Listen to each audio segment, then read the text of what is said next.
I've driven long distances in my B-class, so it's time to tank up. It's always good to fuel up before a long road journey.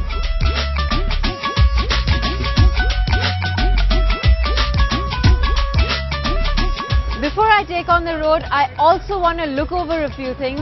It's very important to check the air pressure in your tires because this avoids poor mileage. It's also good to make sure you have a spare tire and jack. I'm good to go. This week, I'm going to take on a 240-kilometer journey to a city I have been waiting to experience, Patiala.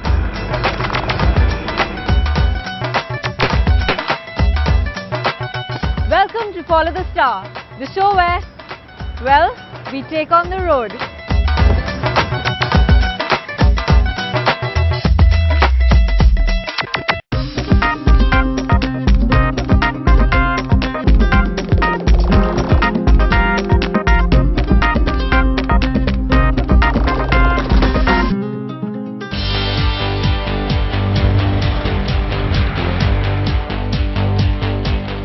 This week, my journey throws up some very interesting experiences as I drive from the outskirts of Delhi across Haryana, where I make a quick pit stop at Murthal to the historic city of Panipat. My choice of route is the National Highway 1, also known as the Grand Trunk Road. I get off the NH1 after passing Ambala and get on to the State Highway 9, popularly known as the Patiala Road. We continue on this highway till we reach our final destination, the royal city of Patiala.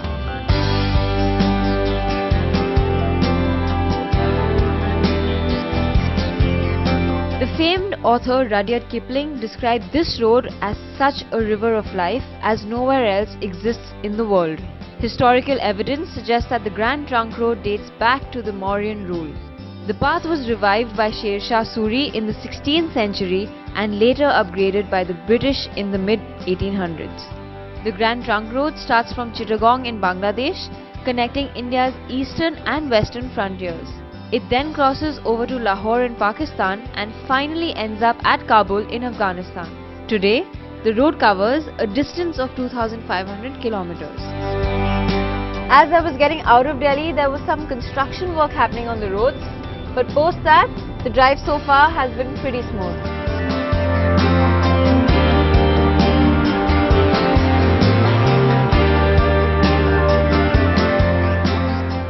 So I'm passing by Murthal in Haryana, but it doesn't feel like I'm on a highway because there's heavy traffic. Although by the looks of it, this seems like a pretty popular hangout. All I can see is one dhaba after another, and the mere sight of them has gotten me hungry, so I'm going to pull over. About 3 decades ago, Murthal was just another nondescript village in Haryana, tucked away on the NH1. But today, it is regarded as one of the fastest growing areas of this region. Most people accustomed to travelling on this highway cannot resist the lure of the mouth-watering meals at its innumerable dhabas.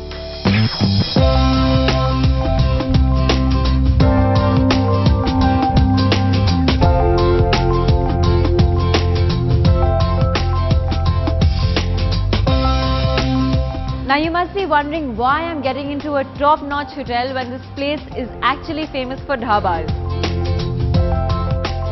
But these guys pride themselves to be a 5-star dhaba. I wonder what that's all about.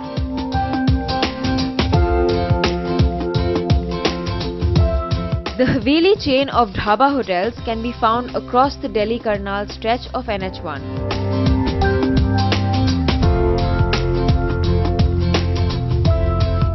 The eatery offers a wide variety of good old Punjabi-style vegetarian fare.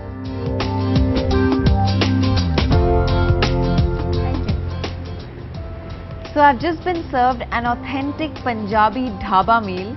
I have a paratha with a lot of white butter on it. I have dahi and abhar, I have dal, and I have some more white butter. I don't know if I'm going to finish that, but I'm definitely going to try.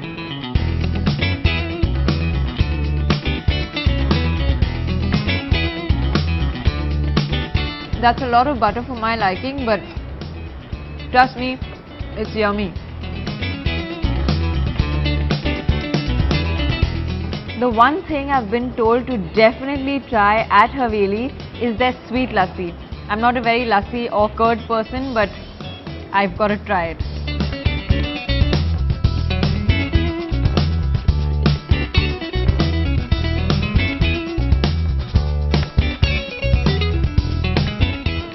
Nice.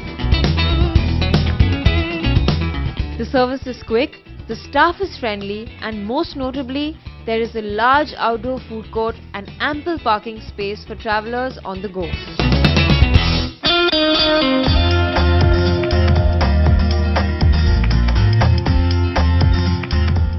After a hearty breakfast, I'm back on the road, and so far it's been pretty smooth sailing thanks to these 6-lane highway stretches. 90 kilometers north of Delhi lies the ancient town of Panipat. Although the Grand Trunk Road is frequented by many travelers, Panipat doesn't make it to too many people's lists.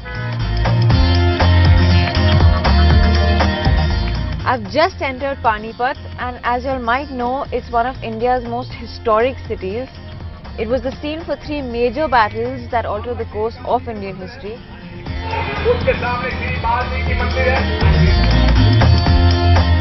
I've decided to make a quick stop here to get a glimpse of history, but with the traffic, I'm not sure I'll get too far. Now I want to go see Ibrahim Lodi's tomb, but I seem to have lost myself somewhere. Excuse me, आपको पता है इब्राहिम लोदी का tomb कहाँ है? इब्राहिम लोदी का ma'am? Ibrahim Lodi का टूम कहाँ है? इब्राहिम लोदी का टूम उस तरफ.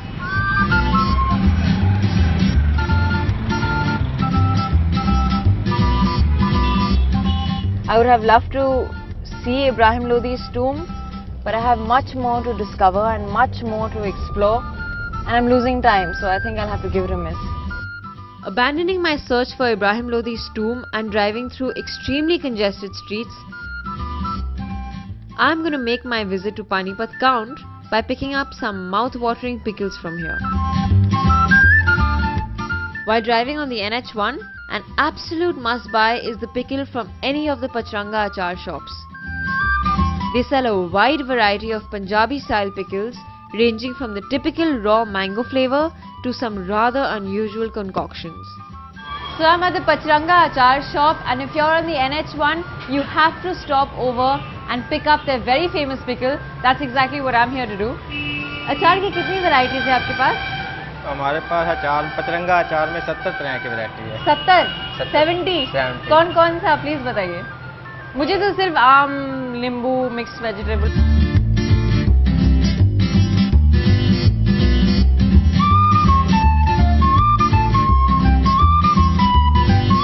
स्वांजना फली, स्वांजने फली का अचार है. वाह, नया नया नाम, पहले सुना भी नहीं है मैंने. No wonder he's got 70 types of pickle. He's taking out pickles and giving me names I've never heard before. But I'm going to be on the safe side and just stick to what I've tried, because I don't want to make any mistakes. Although I'm sure every kind of pickle here is amazing, and that's why it's so famous. मैं mixed और lime pickle. कितने का है ये? 90. 90 each. 1 kg and 90 rupees. Do you get that in your cities? And the pickles here, I'm sure, taste much better. So that's my shopping for Panipat.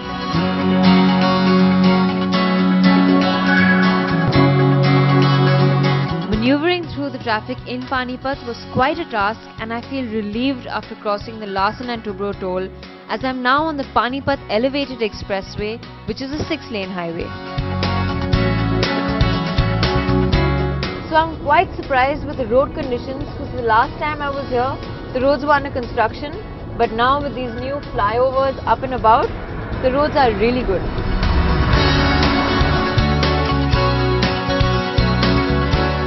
While the roads leading to Karnal are a breeze to drive on, there's a slight diversion after Karnal town, where the road is under construction.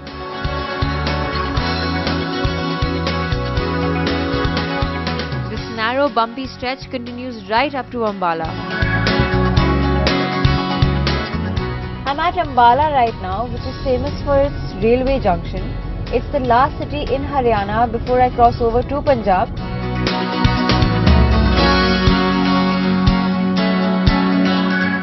I've been driving on the Grand Trunk Road so far, and I'm now taking a left onto the state highway, which will take me straight to Patiala. As I cross over to Punjab, I experience a stark contrast in terrain. The roads are lined with beautiful fields on either side, and the view is refreshing. So I'm finally close to my destination. I'm crossing Rajpura right now, which is about 20 kilometers away from Patiala.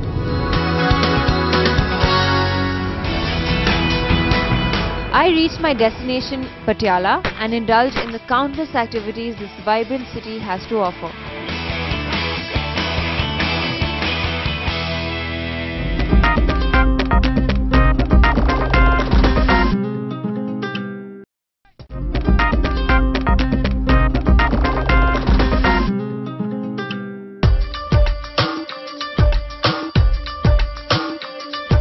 Welcome back to Follow the Star. I've only just entered Patiala, but I'm already bowled over by the liveliness of this city.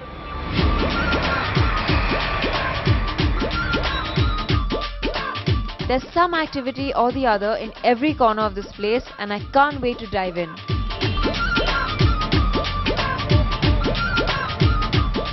In pre-independent India, Patiala was a prominent princely state, ruled by Maharaja Bhupinder Singh and his descendants. I decide to kick-start my tour of the city with a visit to Qila Mubarak.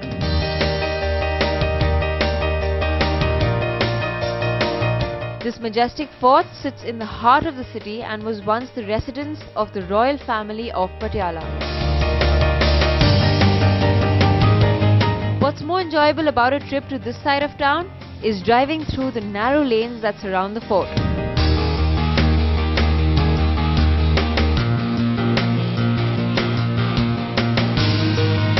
While Punjab's extremely chivalrous population of drivers makes me want to spend more time just driving around the city, I must get on with my itinerary.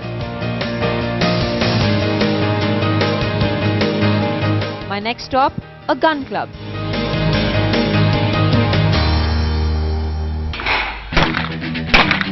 Established by the erstwhile royal family of Patiala, the NMBGC or New Moti Bagh Gun Club of Patiala is by far one of the best equipped shooting ranges in the country that complies with international standards.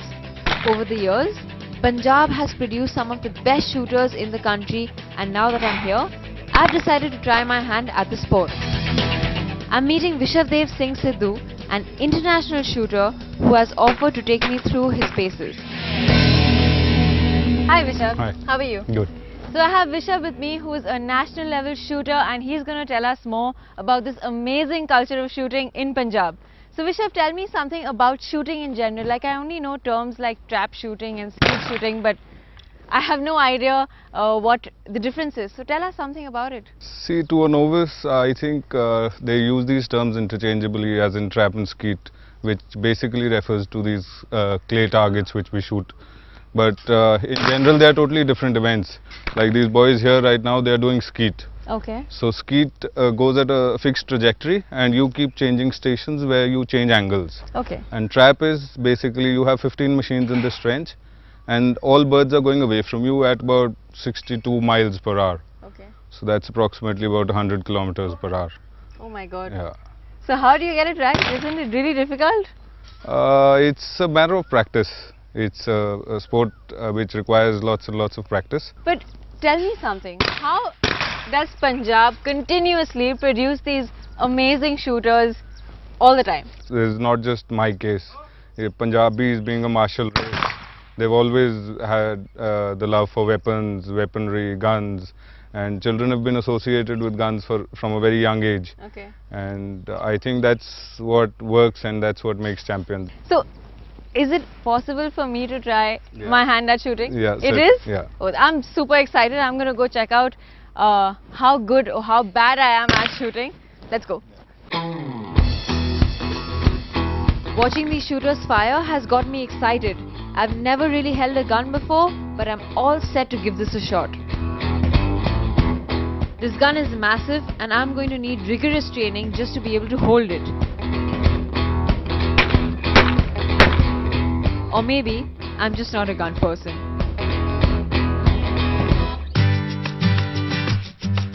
I might have failed at the shooting range, but the best thing about Patiala is that it has something in store for every visitor. I've decided to explore an old embroidery tradition of Punjab called the Phulkari that is mainly used in shawls and scarves. I am here to meet one of its most ardent proponents, Poppy Harika. Hello, hey, how are you? Welcome. I've heard Nice. so much about you and I'm finally at your beautiful home. Thank you so much. You're welcome. Thank you.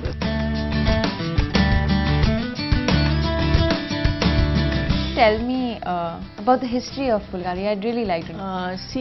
Phulkari is a work of art which was done by a raw silken thread which is called pat, and it was done in a stitch which is a darning stitch, you know, and that you play around with that stitch and create designs onto the material.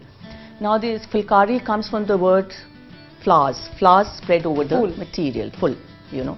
So this is what happens is that this was a raw silken thread which they embroidered with, and it was a piece of art which was basically made for a lady or a girl who was going to blossom into a womanhood getting married. It's an auspicious, first of all, it's supposed to be that every girl who gets married would get a piece of Phulkari in her trousseau. And then they would sit and make these pieces by themselves that embroider various designs. By hand? Whichever, by their hands. And it was always done from the reverse side. You know, like it was done from the reverse side. It's never done from the front. So this is a very interesting art. How long a piece is taken, and that's how you put a price on it? Absolutely, because the effort put into it. Yeah, of course. So it has to be priced accordingly. It is worth it if someone takes so long to So then make one if a piece. person is sitting on one piece, my worker is sitting on one piece, obviously I'm going to pay her accordingly to that, you know, because it's an earning for them. The art of embroidering Phulkari can be traced back to the 15th century. The term translates to flowering on the cloth. Back in the day, it was a means of socializing for Punjabi women who would sit in groups and weave dupattas for their personal use. My tete-a-tete with Poppy has left me inspired. Her passion for preserving the Phulkari tradition clearly translates into her work. I would have loved to spend more time here, but I must head to the final stop on my journey, a leap of faith.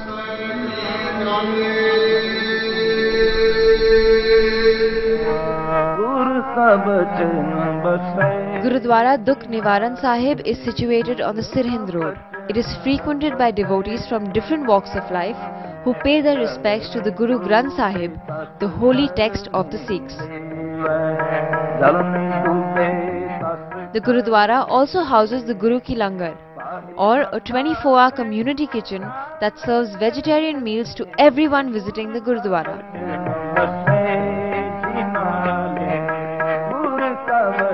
The idea is to invite people to sit together and enjoy a meal without any discrimination of caste, creed, race or sex. I've just had the simplest but the most fulfilling meal of my life. Seva is an integral part of Sikhism and Punjabi culture, and that's probably why all through my journey I found people to be so hospitable and so helpful, and that's what brings you back to a state like this.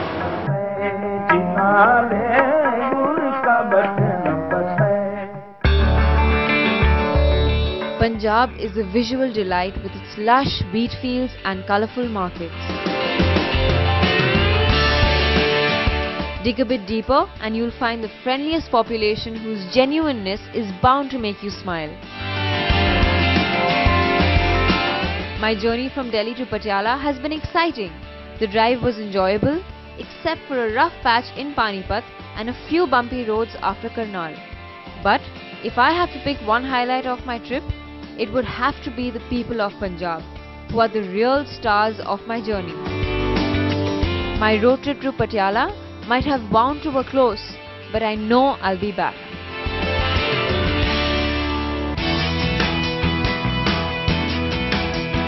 In my next journey, I travel to one of the most popular tourist destinations in the world, Goa.